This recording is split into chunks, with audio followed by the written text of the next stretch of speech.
Trials, rightly used, are to help us mature. I am shocked today at some believers of how immature they really are. Something's wrong. Something's wrong. Romans chapter 8, verse 3 and verse 4 says, "For what the law could not do, in that it was weak through the flesh, God sending his own Son in the likeness of sinful flesh, and for sin condemned sin in the flesh, that the righteousness of the law might be fulfilled in us, who walk not after the flesh, but after the Spirit." Who walk after the Spirit. You look in Romans 8. Romans chapter 5. Romans chapter 5. "Not only so we glory in tribulations, knowing that tribulation worketh patience, and patience experience, and experience hope."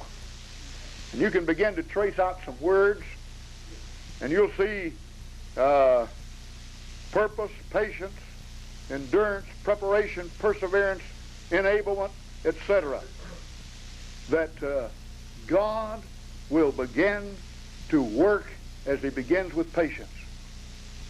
Now, patience is not some fatalistic acceptance of circumstances. Patience is not just being so very passive in a situation that what's going to be is what's going to be, and that's just the way it is, and no, we don't lift our finger at all. That is not fatalism. Is not patience. Someone has said that it is courageous perseverance in the face of suffering and difficulty. Courageous perseverance in the face of suffering and difficulty. Do you know that impatience and unbelief always go together?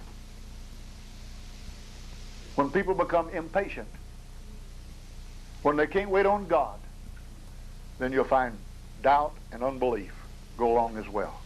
Well, going back to James chapter 1, let's go to James chapter 1, verse 4.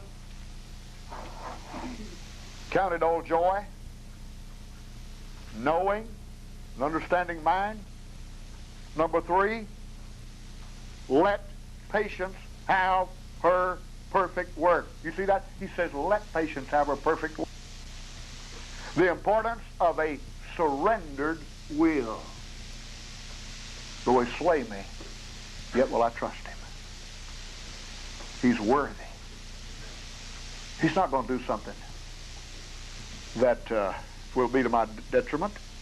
But let's understand now, God's not going to work without our consent. If we encounter trials without surrendered wills, we will behave as spoiled, rotten, selfish, self-centered, immature babies or children.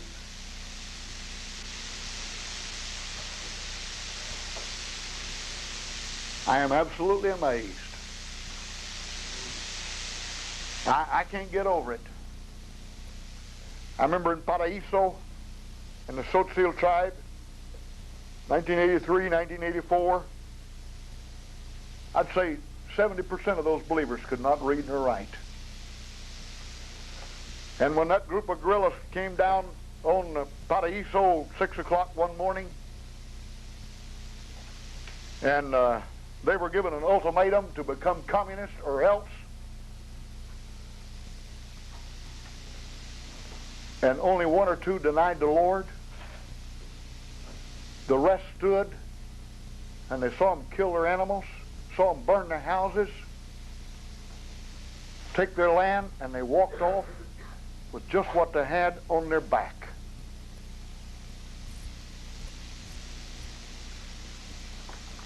And when the news came to me, I had a hard time believing it.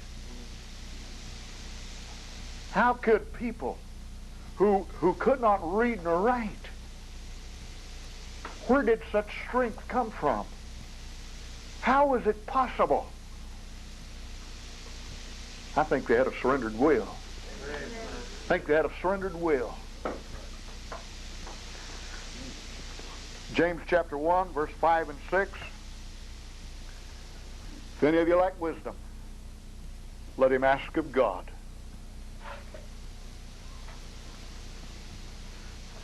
Now, do you want to believe, really now?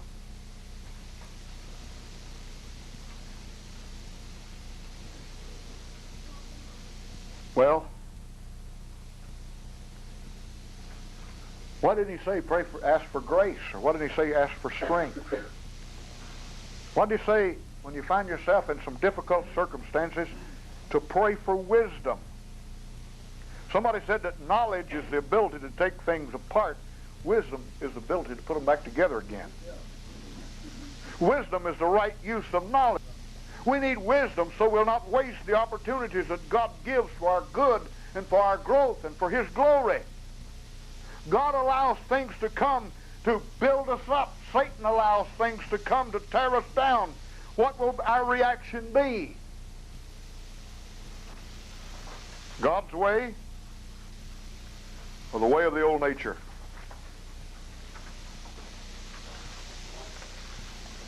Will our reaction be that in such a manner that brings about destruction and devastation and even deviousness, scheming, manipulating, trying to figure out how I can get out of it, back up and run off another direction, flee? Or will it be used for spiritual exercise, edification, finding out how God can enable, and how that God still has the last word, regardless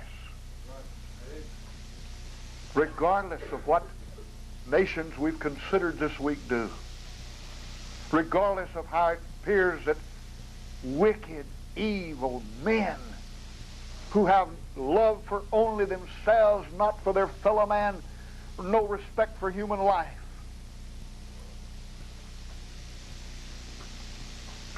God will exalt. You see what happened? Was it today, the return to Romania? Did you see what God did? Some very presses that were used to print communist literature in East Germany, they were able to secure.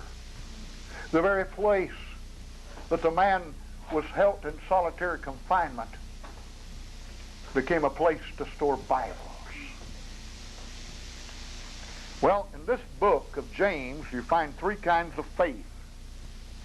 You find a dead faith that only has to do with the intellect. You find a demonic faith or essential faith that has only to do with the heart or the emotions.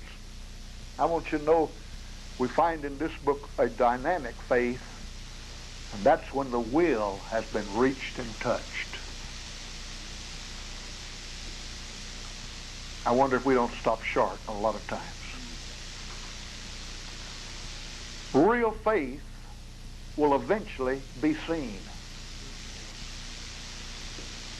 Now somebody, one of our old saying in English is, seeing is believing. No, I didn't. Believe and then you'll see. Believe and then you'll understand. Believe and then there'll come that day when that real faith will be vindicated and exalted, and it will be seen. But it'll not be until our mind begins to understand the truth, that our heart begin to respond to the truth, and with our will, we will it to be a reality in our lives.